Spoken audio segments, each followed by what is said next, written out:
Hier soir, je suis encore arrivé sous un déluge de pluie, donc l'option camping, j'ai préféré éviter.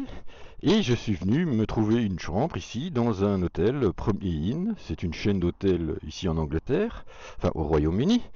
Et ma foi, je les connais pour les avoir déjà pratiqués.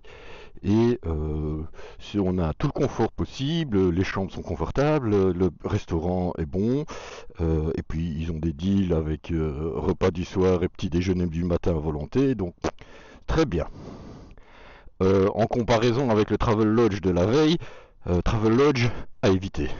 C'était vraiment, vous l'avez vu, le petit déjeuner dans une boîte en carton, non. Voilà, bon, et il y a cette chose jaune dans le ciel, je sais pas ce que c'est, mais j'ai pas l'habitude. Euh, J'espère que ça va durer. Hein, la journée s'annonce belle, donc voilà. Allez, on the road again, comme il dit.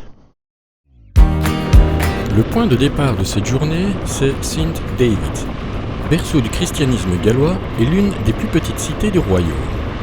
L'itinéraire me fait remonter vers le nord, avec sur la gauche l'Atlantique.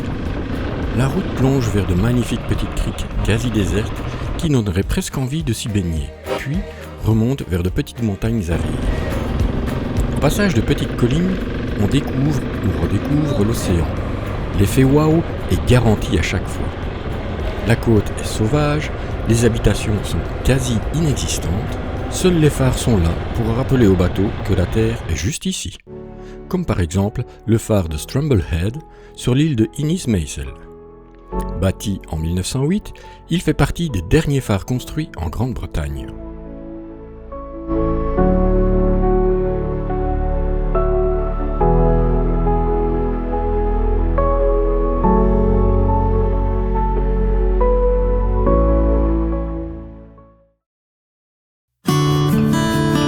Par moments, la civilisation refait son apparition, comme ici avec la ville de Fishguard que je ne ferai que traverser sans m'arrêter, pour mieux retrouver ces petites criques sauvages qui font le charme de la côte galloise.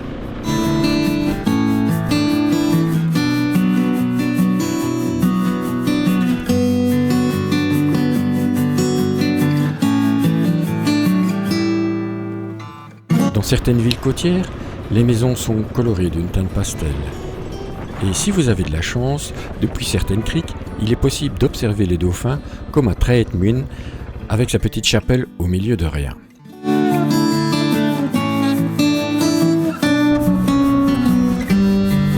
On se laisse guider par les méandres du bitume, tantôt sur les hauteurs, tantôt sur le bord de la mer, en passant sur des petits ponts de pierre si typiques.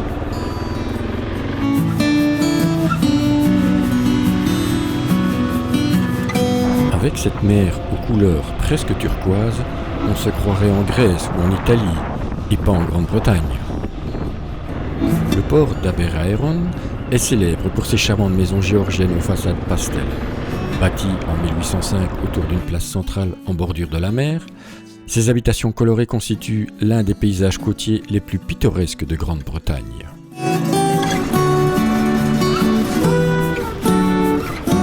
Après avoir roulé littéralement au milieu du terrain de golf de Porth, c'est dans les dunes et la plage de Twini Inislas que la route s'achève.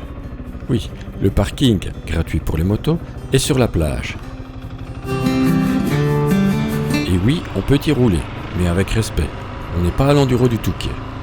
On est dans une réserve naturelle. Et avant d'y aller, vérifiez l'heure des marées, sous peine de faire sous-marin.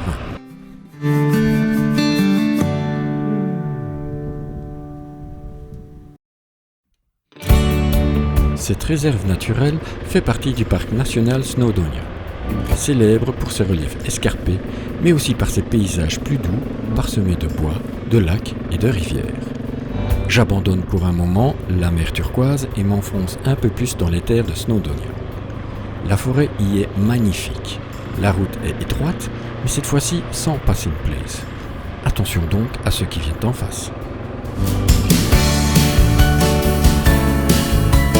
Je passe rapidement la ville de McKinley pour aller plus vers les hauteurs.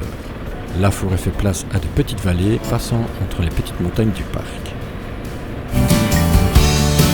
je vous invite comme moi à vous poser un moment et de prendre le temps. Prendre le temps d'admirer cette nature, d'y ressentir les odeurs, de profiter du calme. Calme qui sera vite interrompu par des avions de chasse qui s'entraînent dans la vallée adjacente en volant à basse altitude. La route redescend du McLoop vers l'estuaire du Maudag, en passant par Dolgellau, petite ville aux maisons de pierre grises servant de base pour les grimpeurs et autres randonneurs.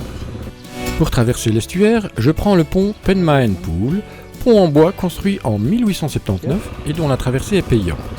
1 livre pour les motos, 2 pour les autos, en liquide uniquement.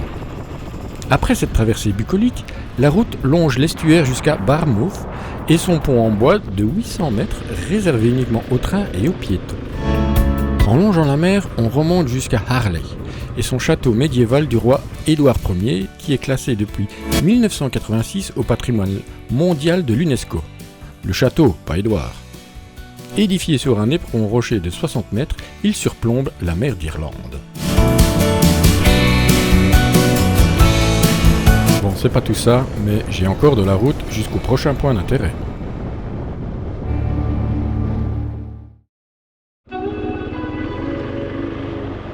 Le prochain arrêt, c'est Portmeirion. Mais c'est quoi Portmeirion, me direz-vous ? Eh bien, Portmeirion, c'est un petit village très coloré à l'architecture d'inspiration italienne situé sur la côte de Snowdonia, au nord-ouest du Pays de Galles. Son architecte voulait prouver qu'il était possible d'aménager un site d'une grande beauté sans le dénaturer grâce à un développement respectueux de l'environnement. Et tout village italien qui se respecte a sa place centrale. On y trouve une fontaine, un pavillon gothique, une mairie et un jeu d'échecs géant.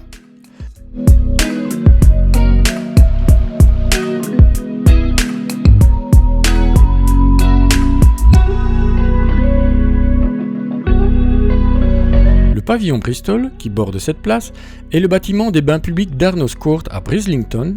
Il a été démonté et remonté brique par brique à Portmeirion, car voué à la destruction.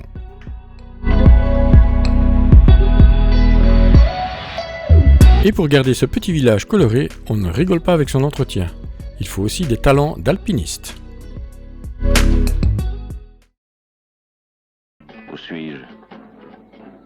Au village. Vous êtes le numéro 6.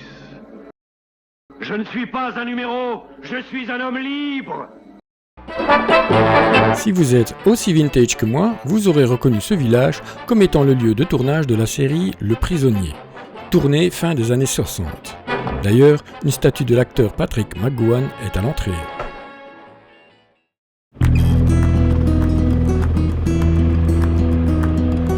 La route remonte une dernière fois entre les pics de l'Eryri. C'est ainsi qu'il faut dire ici. Snowdonia est un mot pour les cartes postales.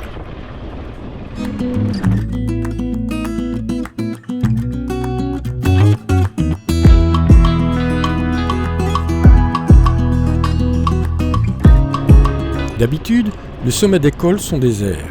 Ici, sur le col de Pen y Pass, on se croirait en haut d'un col alpin, avec ses bars et ses restaurants. Attention, certains animaux peuvent encore se trouver sur la route, comme ici, cette maman moutonne qui protège son petit.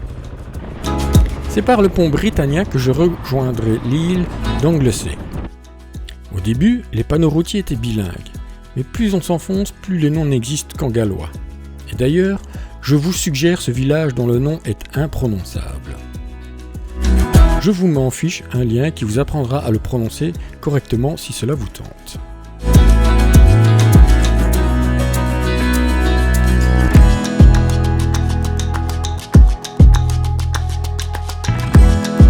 C'est au bout de l'île d'Anglesey que je ferai étape. Cette remontée du sud vers le nord du Pays de Galles était absolument géniale, avec une météo sublime. Mais un conseil, il vaut mieux faire cette route hors saison touristique. Salut mon gars. Donc voilà, aujourd'hui, 6h du matin, je viens de repartir, j'arrivais plus à dormir, donc inutile de rester plus longtemps dans le lit. Donc me voilà sur la route, pour une journée un peu transition. On va quitter le Pays de Galles, remonter encore vers le nord, traverser des villes comme Liverpool, Manchester. Ça va être un petit peu moins rigolo, mais bon, faut ce qu'il faut. Après, si la météo se maintient comme hier, ça risque d'être amusant. Allez, stay tuned et on the road again!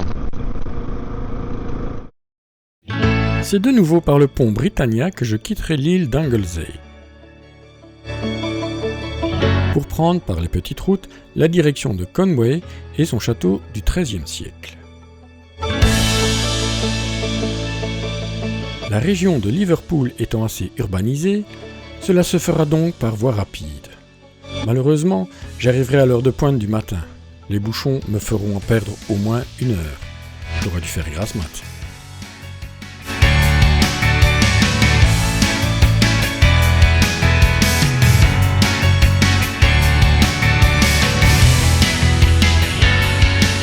La pluie refera son apparition dans le paysage national de la forêt de Bowland. En plus d'être un parc national, sa protection est renforcée par une loi de 2000 sur la faune, la flore, les caractéristiques géographiques et ses droits de passage.